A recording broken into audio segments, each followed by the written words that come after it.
할렐루야, 청해교신 영훈 목사입니다. 오늘 성경 말씀 창세기 11장 보겠습니다.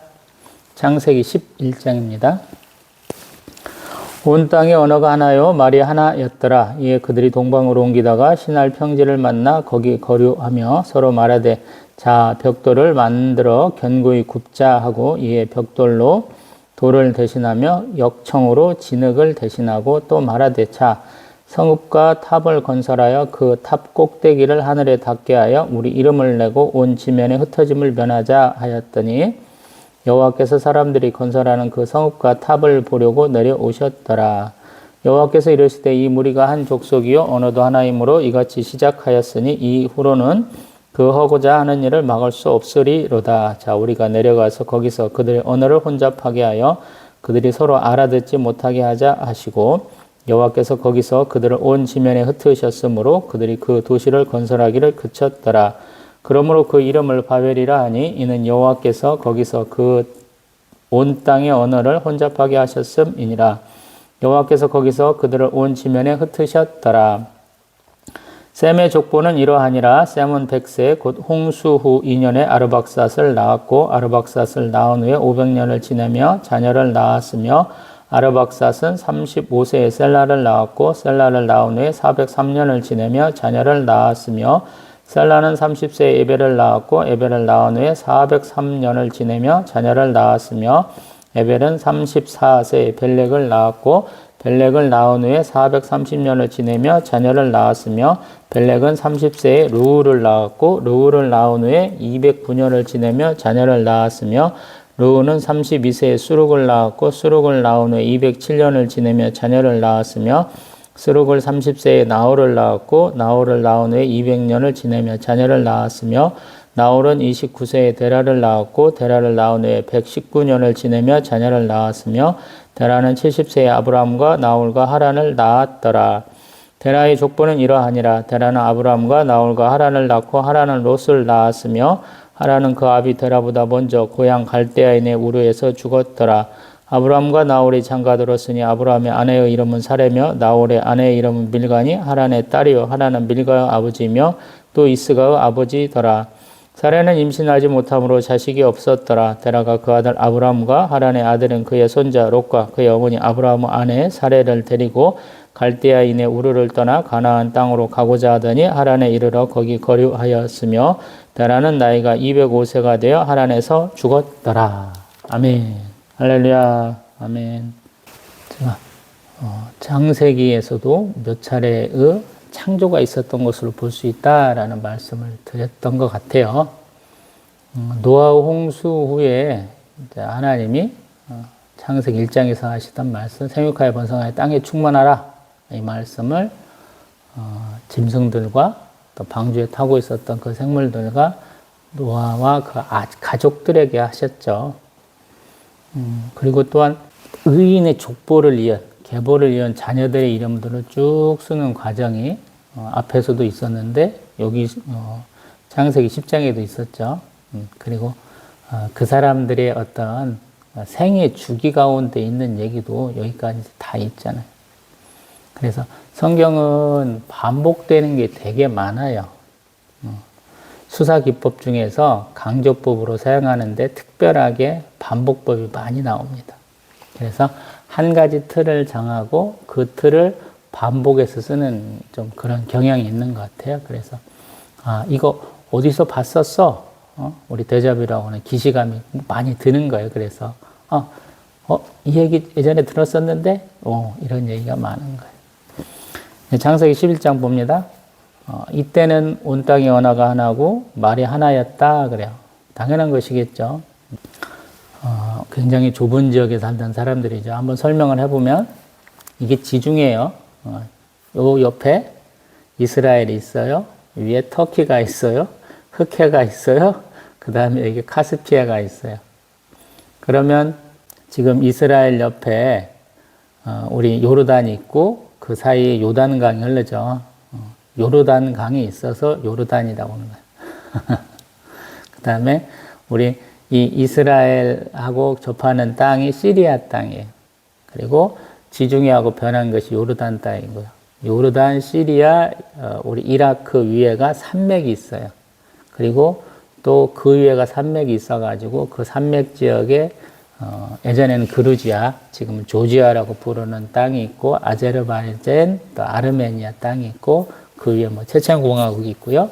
또 이렇게 카스피해 옆에는 뭐 중앙아시아 스탄이라고는 끝에가 붙는 그런 나라들이 쭉 있게 되는 것이죠. 아마도 에덴 동산에서는 우리가 강이 많잖아요. 강이 많으려면 산이 많아야 되거든요. 그래서 아라랏산도 사실은 이렇게 터키, 이라크, 우리 아까 얘기했던 그루지아, 조지아, 아르메니아, 이렇게 아제르바이잔에 있는 그 산맥 가운데 있어요. 그래서 그 산맥으로부터 강들이 발원해서 쭉 내려갑니다. 우리가 잘 알고 있는 유프라테스 강, 티그리스 강. 성경에서 많이 언급이 되잖아요. 특별하게 구약에서는 강, 그러면 유프라테스 강이에요. 그래서 그런 것을 가지고 보면, 이 사람들이 그 산 중심으로 살았구나라고 볼 수 있는 것이죠. 근데 이 사람들은 우리 창세기 3장에서 봤듯이 하나님이 에덴 동산의 동쪽으로 가라 했고 이 사람들도 동방으로 옮겼다 그래요. 그래서 하나님은 자꾸 동쪽으로 옮겨가서 살게 하시는 거예요. 그리고 또한 그들이 만난 것이 시날 평지다 그래요. 아마 바벨론이 있었던 땅, 우리 메소포타미아라고 하는 우리 유프라테스와 티그리스강이 만나는 그 지역으로 옮긴 것이 아닌가 싶어요. 그래서 그 사람들이 거기서 거주했다 그래요. 그리고 그 사람들이 한 게 뭐냐면 벽돌을 만들어 굽자 그래요.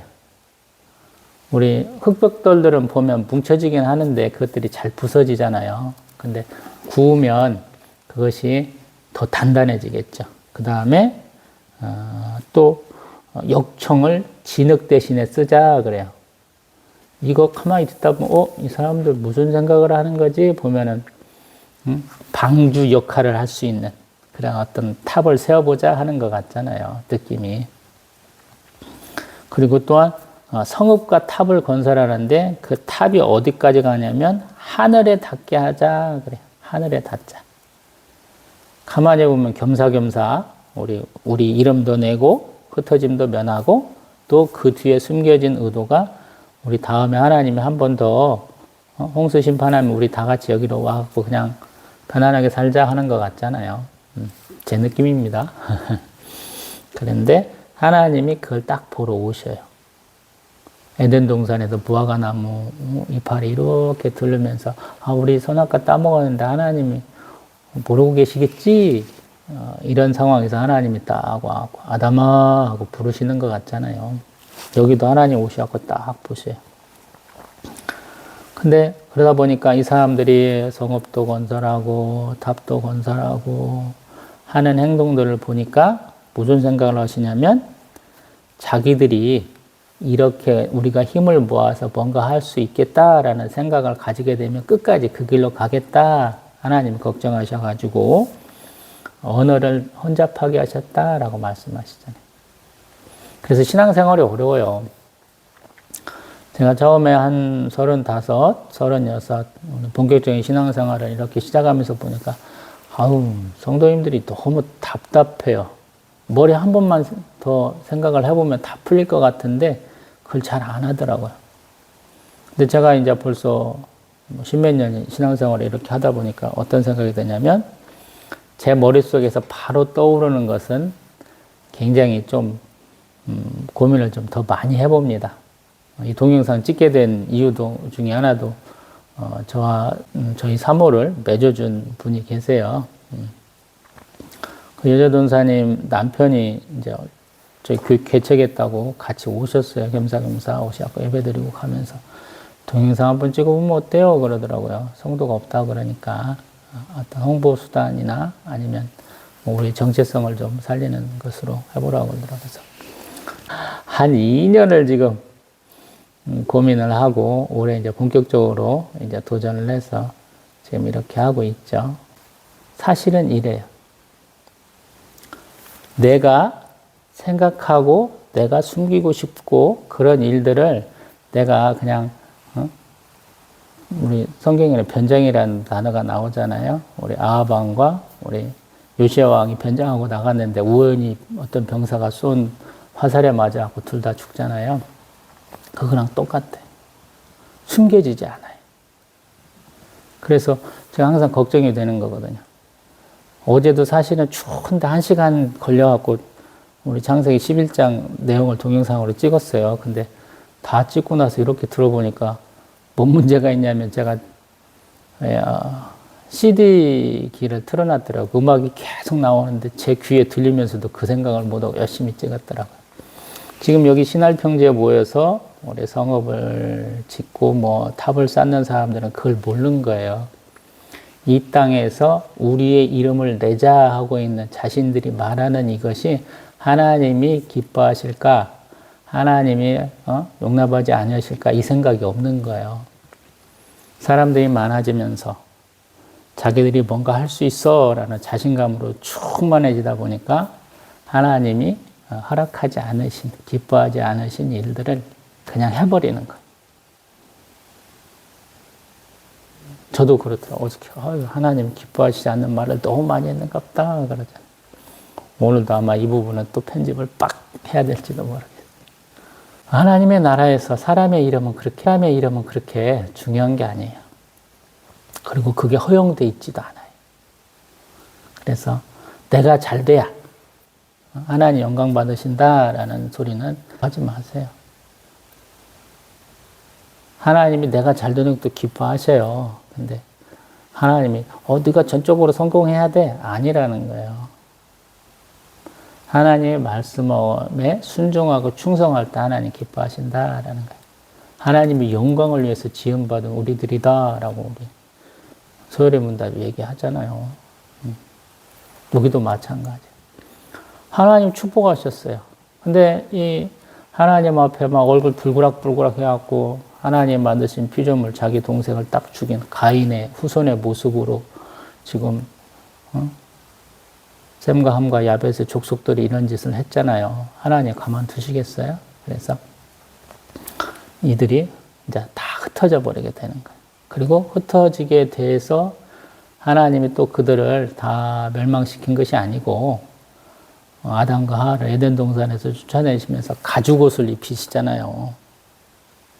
무화과 나무 이파리 그것이 뭐 얼마나 오래 가겠어요. 아이고 이놈들아 그것도 머리라고 쓰냐 그것도 지혜라고 쓰냐 그러시면 하나님 가죽옷 입히셨잖아요. 똑같은 거죠. 이 사람들한테 축복해가지고 자손들이 많이 번창했어. 그게 창세기 10장의 내용인 것 같아요. 제 생각에는. 그리고 가장 중요한 이스라엘 백성들은 자기들의 조상인 셈이 어떻게 왔는가를 또 한번 얘기하고자 하는 것이죠.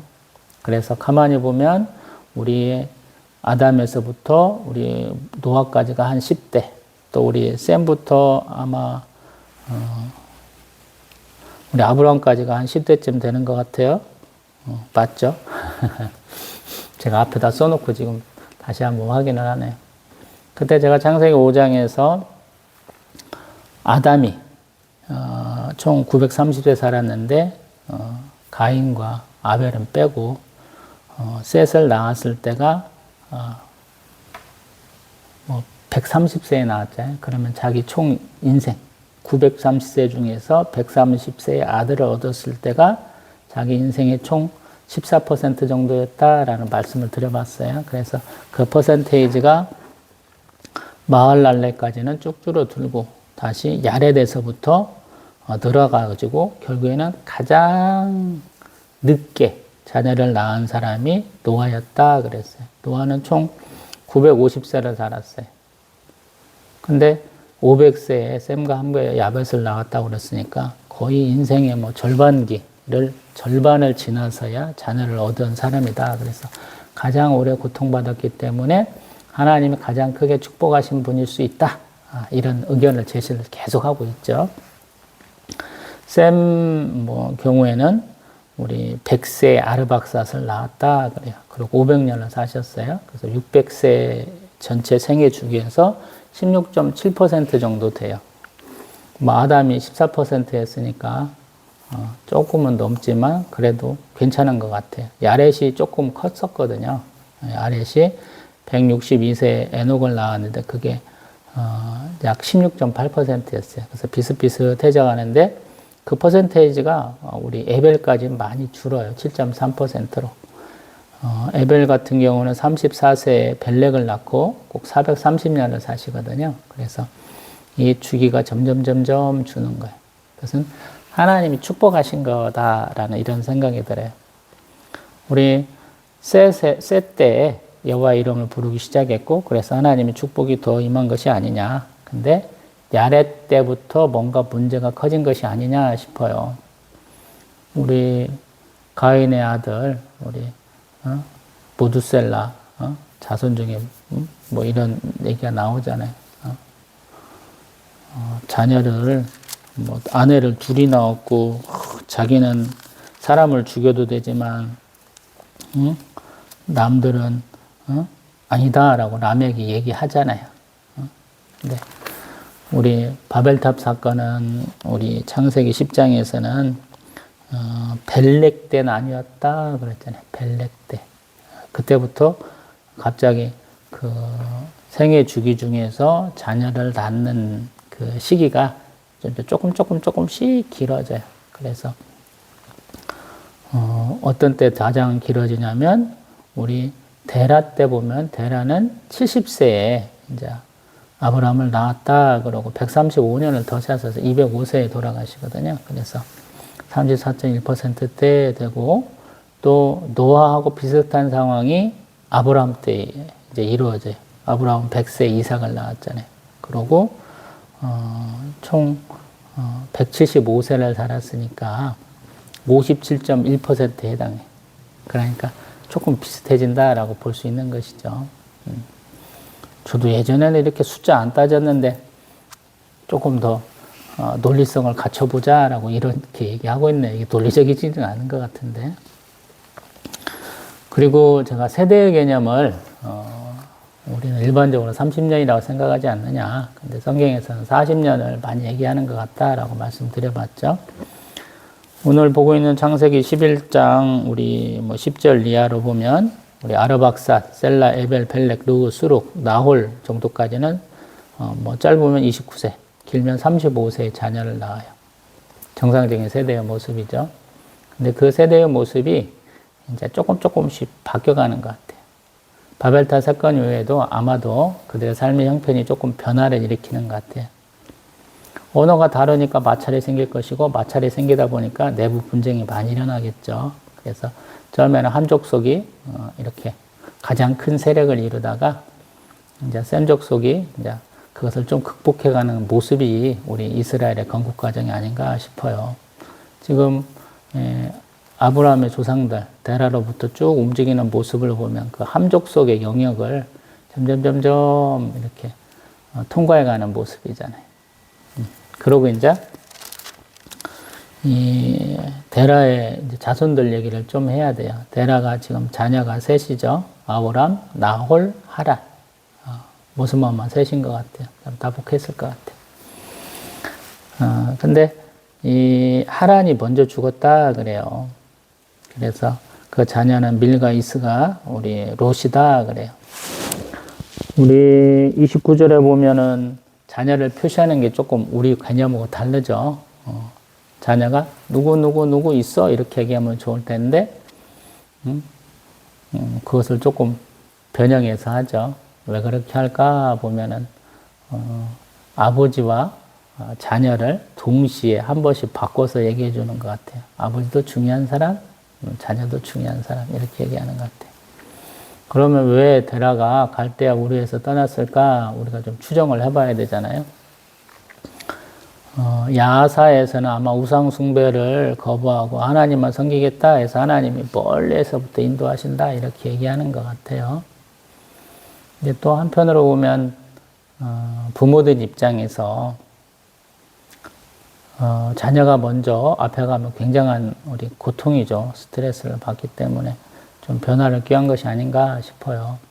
그리고 성경에서는 나홀에 대한 언급이 한참 뒤에 나오는데 아마도 집안이 단란했고 온 집안이 같이 옮겨온 것 같아요. 그렇기 때문에 우리 나홀이 뭐 조카하고 결혼도 하고 또 나중에 이삭이 자녀를 이제 이렇게 이삭이 아니죠. 아브라함이 자녀 이삭을 결혼시킬 때 보면 자기 본 족속, 자기 고향 땅에 가서 아내를 얻어주라 그러잖아요. 그래서 보면은 나홀의 성, 메소보다미아 나홀의 성 이렇게 얘기하잖아요. 근데 그 문제 때문에 아까 지리 얘기를 조금 해봤어요. 왜냐하면 이 사람들이 살았던 땅을 하란으로 제가 추측을 해요. 왜 그러냐면 이 하란이라는 땅의 이름이 자체 뜻이 길이라는 뜻이에요. 길. 아까 말씀드렸죠. 지중해, 이스라엘, 터키, 그 다음에 이스라엘 옆에 요르단, 그 다음에 여기 레바논, 시리아, 그 다음에 이라크, 그 다음에 여기 이제 흑해하고 여기 카스피해. 이 산맥들이 높기 때문에 그 산맥에서부터 발원한 그 물들이 쭉 흘러가는데 하란도 근처에 우리 유브라데 강의 지류가 좀 지나가는 것 같아요. 그래서 우리 야곱 같은 경우에도 우리 부두엘의 자녀 라반, 그 라반의 딸들 둘, 레아하고 라헬하고 이렇게 결혼하게 되잖아요. 가정을 이루게 되잖아요. 근데 자기 고향 땅으로 돌아가야겠다 맘먹어갖고 20년 만에 가는데 보면은 강을 건너려고 막 도망간다고 그런 장면이 나와요. 그래서 한번 생각을 해보는 거예요. 저 밑에 갈대아 우르는 지금 이라크 남부, 뭐 쿠웨이트 뭐 이쪽과 가까운 지역이거든요. 거기에서부터 사흘길 도망간다고 생각하면 금세 따라잡힐 것 같잖아요. 왜냐하면 야곱 같은 경우에는 자기 형 에사한테 하는 말을 보면 이 무리 중에 자녀들도 어리고 또 새끼가 딸린 짐승들도 많으니까 하루만 급하게 몰면 다 기진해서 죽겠습니다. 그런 형님 먼저 가세요. 저는 천천히 따라갈게요 하는 장면이 있거든요. 그래서 뭐 한계가 있는 것이죠. 열심히 도망갈 수 있지만 한계가 있으니까 금방 따라잡혔겠다라는 생각이 들어서 이 하란 땅에 이 나홀까지 다 온 게 아닌가 이런 생각을 해봅니다. 이만큼만 놓고 봅니다. 어제는 찍으면서 온갖 얘기를 다 했어요. 근데 하나님 기뻐하지 않는 것 같아서 우리 본문 말씀에 한번 더 집중을 해봅니다. 우리 성경에는 하나님이 내려가서 보시는 장면이 있어요. 하나님이 항상 우리 초월의 하나님만 아니고 내재의 하나님도 계시고 또 나를 보기 위해서 나한테 가까이 다가오신 하나님의 모습이 있어요. 지금 아까 말씀대로 에덴 동산에서 선악과 따먹고 범죄했는데 자기들이 기껏 깨달은 것은 우리가 벌거벗어서 너무 부끄러워. 그래서 무화과 나무 이파리로 치마 만들어 입은 사람들의 얘기. 그때 하나님 오시고요. 또 그 다음에 오늘 바벨탑 사건 때 하나님이 또 오시고 또 그 다음에 창세기 18장에 가면 소돔과 고모라가 그렇게 나쁜 땅인지 한번 보겠다 하셔서 하나님이 가셔서 친히 우리 아브라함의 조카 롯을 또 그의 가족을 이렇게 구해내는 장면까지 보게 되죠. 물론 이제 다른 성경에도 그 부분이 있어요. 출애굽기 가면 또 있기도 하고 우리 요한복음, 계시록에도 그 부분을 하는데요. 그 부분은 이제 따로 그 부분을 다룰 때 한번 말씀드려 보겠습니다. 제가 이제 이런 얘기를 몇 차례 할 것 같은데 하기도 하고 오늘도 새벽 예배 저 혼자 드렸어요. 오늘은 2023년 12월 27일 수요일 좀 7시가 넘었습니다. 오늘 새벽 예배도 혼자 드렸어요. 그럴 수밖에 없죠. 성도가 없는데. 근데 언젠가는 제가 그 생각을 해봤어요. 아니 예배를 받으실 분 누구냐 그러면 하나님이시잖아요. 하나님이 야 받지도 않을 거 하지 마 이렇게 말씀하셨으면 제가 안 해도 되잖아요. 하나님 받으시니까 오시지 않을까 이런 생각을 하기 시작한 거예요. 그래서 하나님 앉은 자리도 탁 저는 가정을 하고 말하고 조금 더 평상시 모습보다는 조금 더 열심을 내보려고 그러거든요. 하나님 함께 하시는 거예요. 예배를 받으시려고. 그것은 우리 이제 저같이 교회 예배당에서 드리는 경우도 있을 수 있고, 뭐 자기 집에서, 때로는 뭐 벌판에서, 때로는 뭐 산에서, 공간에 구애받지는 않으세요. 제가 하나님을 이름을 부르고 하나님이 만족하시면, 허락하시면 하나님이 같이 해주시는 거예요. 그래서 그 앞에, 하나님 앞에 예배 드린다. 우리 코람 데오. 이런 표현을 쓰죠. 신학적으로는. 하나님 앞에 예배 드리는 것이다. 그러면 장소에 구애받지 않아요. 왜냐하면 예수님이 말씀을 선포하시는 지역들을 보세요. 뭐 호숫가에도 하시고, 벌판에서도 하시고, 집에서도 하시고, 뭐 성전에서도 하시고, 뭐 장소를 가리시지 않고 그냥 허락된 환경에서 말씀을 증거하거든요. 우리도 마찬가지거든요. 뭐 교회가 장소를 많이 가렸나요? 뭐 무덤에서도 드리기도 하고 동굴에서도 드리기도 하고 그랬죠. 물론 멋지게 이제 건물 세우기도 하고 그런 것이죠. 하나님이 함께 하실 때 내 모습은 어떨까라는 거예요. 아까 하나님이 이렇게 내려오셨는데 열심인 건 뭐냐면 하나님이 내려오신지도 몰라요, 이 사람들은. 하나님이 축복하시 이렇게 번성하게 하셨어. 홍수 심판에서 우리를 살리시고 우리에게 새로운 축복을 축복의 말씀을 주셨어. 이러한 것이 아니고 하나님 계신가 뭔가 신경도 안 쓰고 지들끼리 막 보여고 야 열심 좀 내봐. 벽돌 좀 잘 구워.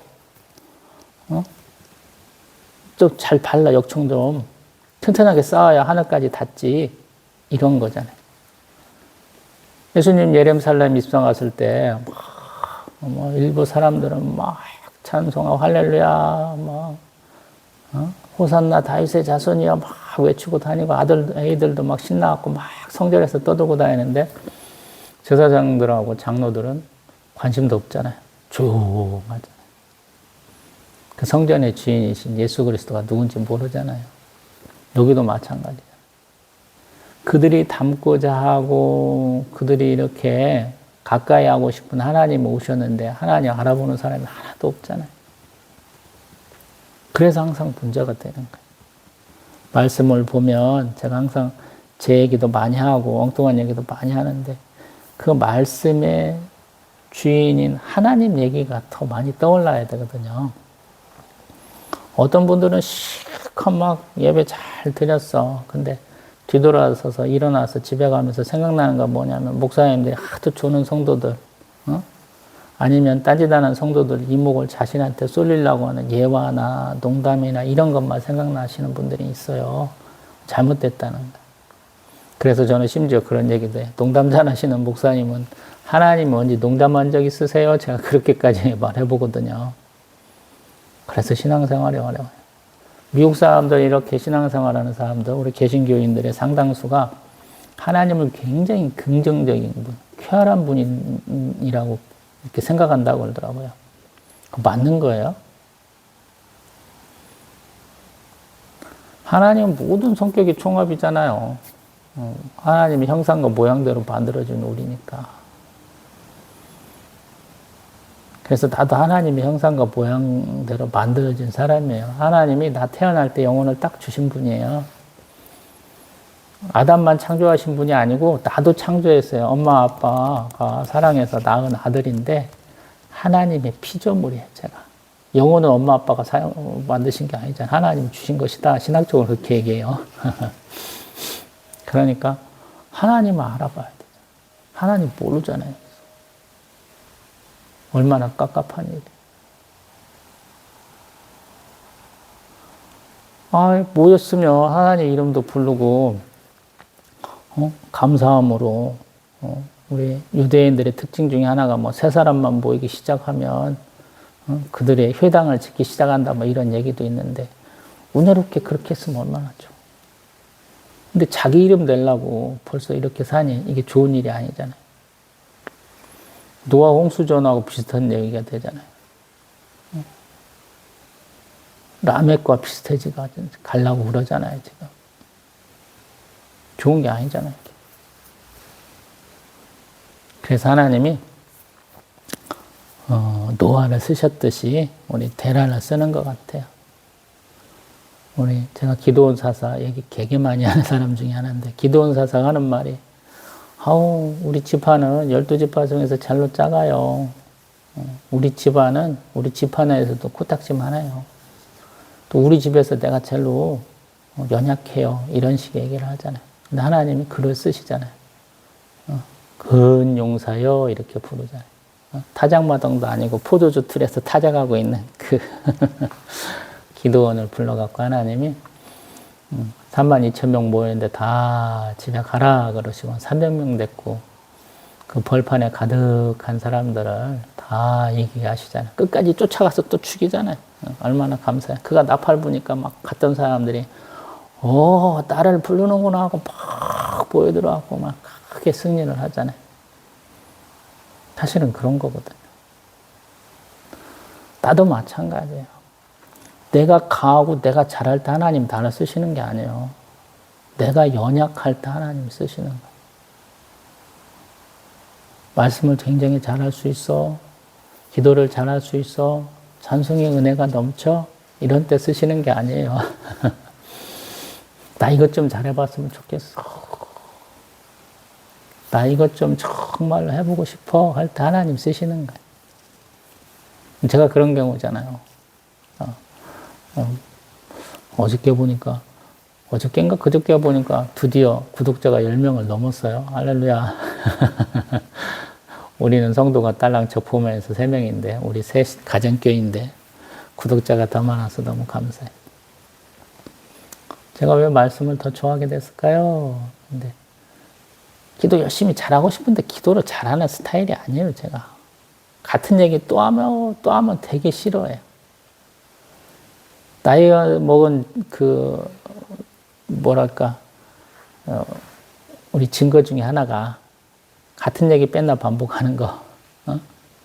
자기가 했는지 모르는 거잖아요. 그리고 털이 많이 나. 안 나야 될 때 털이 많이 나. 여기도 털이 나고, 코털도 자꾸 삐죽삐죽 튀어나오고 막 그러잖아요. 그 다음에 관략근 조절이 안 돼갖고 맨날 방구쟁이가 되고 그러잖아요.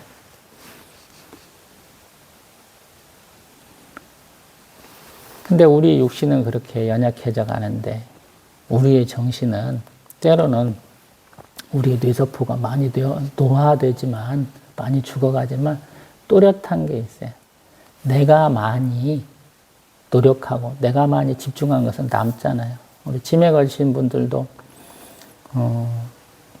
이제 지켜보는 사람들 굉장히 고통스럽죠. 저도 어머니가 치매를 상당히 오래 앓다 돌아가셨기 때문에 그게 이제 평생 제 죽을 때까지 남을 건데 잘 못 모셔서 목회한다고 핑계 잡아가지고 어머니 모셨으면 더 행복하게 사셨을 건데 요양병원에서 돌아가셨으니까 너무 죄송하죠.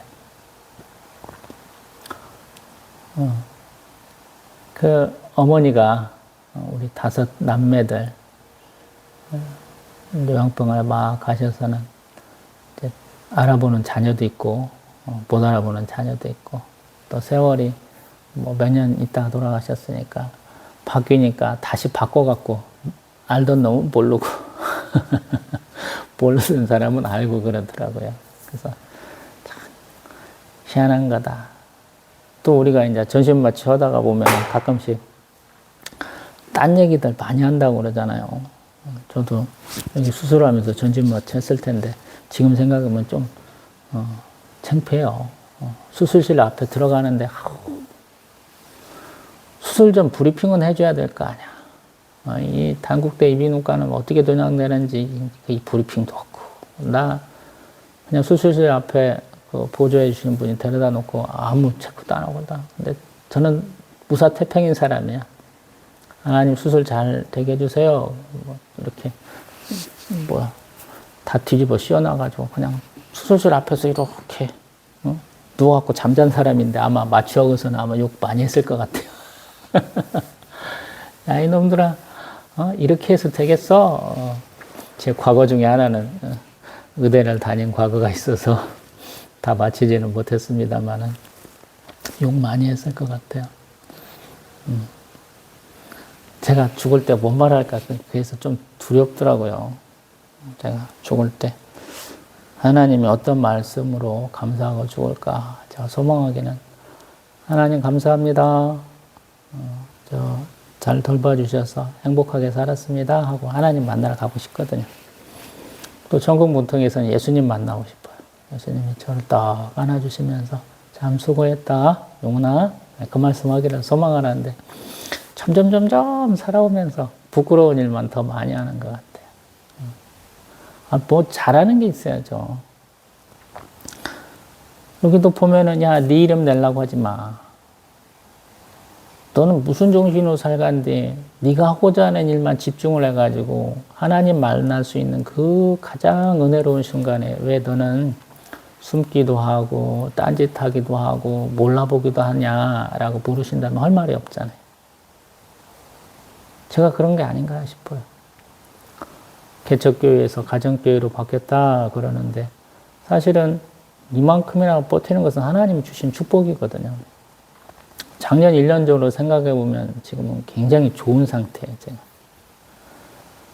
작년에는 수술 끝이 있고 아버지 돌아가시고 뭐 온갖 스트레스를 다 받았던 것 같아요. 그래서 낮밤이 바뀌어가지고 뭐 오후쯤 되면 뭐 선잠을 한 2-3시간 좀 잘 수밖에 없고 또 그 잔 것 때문에 또 새벽 한 2-3시까지 눈 번쩍 뜨고 있고 새벽 예배 나와야 되는데 졸려갖고 못 나오고 완전히 엉터리가 되더라. 그래서 열심히 걸었고 3월 달부터 걸었고 지금 많이 좋아졌죠. 예전에는 배가 얼마나 찬지 몰라요. 배가 막 얼음장 같아.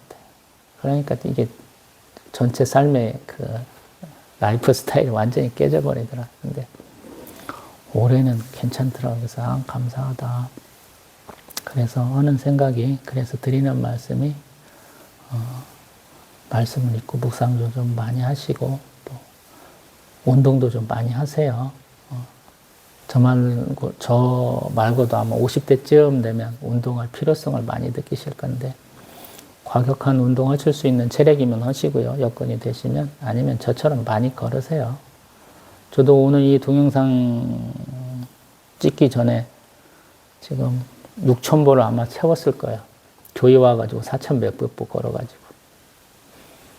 밖에 나가니까 너무 춥고 제 호흡기 질환이 많이 있어갖고 어렸을 때부터 되지가 않아요. 그래서 그 상황에 맞게 하는 것 같거든요. 말씀에 그 맥락이 좀 왔다리 갔다리 했죠. 근데 하나님은 나도 창조하셔요.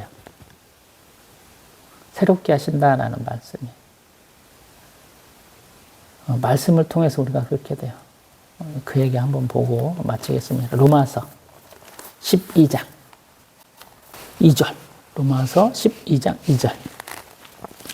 너희는 이 세대를 본받지 말고 오직 마음을 새롭게 함으로 변화를 받아 하나님의 선하시고 기뻐하시고 온전한 뜻이 무엇인지 분별하도록 하라. 아멘. 마음을 새롭게 해야 된대. 그래야 변화를 받는다 그래. 마음이 새로워야 돼. 이 변화는 우화에 해당하는 거예요. 항상 얘기하듯이 곤충이 알을 낳고 알에서 애벌레가 되고 애벌레에서 번데기가 되고 번데기에서 성충이 되는데 각 단계마다 우리가 쪼놈이 쫄을 수 있어 이런 엄청난 변화가 있잖아요. 우리도 마찬가지. 한자에 있는 것처럼 일신, 우일신 매일매일 새로워져야 되는 거예요. 말씀의 변화를 받으라는 거예요. 그리고 또한 그렇게 하는 이유의 최종적인 목적이 뭐냐는 거예요. 하나님의 선하시고 기뻐하시고 온전하신 뜻 나를 창조하신 그 뜻, 나와 함께 하시고 어쩌다 한 번씩 나를 찾아오시는 그 뜻을 깨달아 알아라 라는 거예요. 그래서 기도도 하고 찬송도 하고 예배도 드리고 뭐 헌금도 하고 전도도 하고 선교도 하고, 근데 그것이 무엇인지 알아야 된다라는 뜻이에요.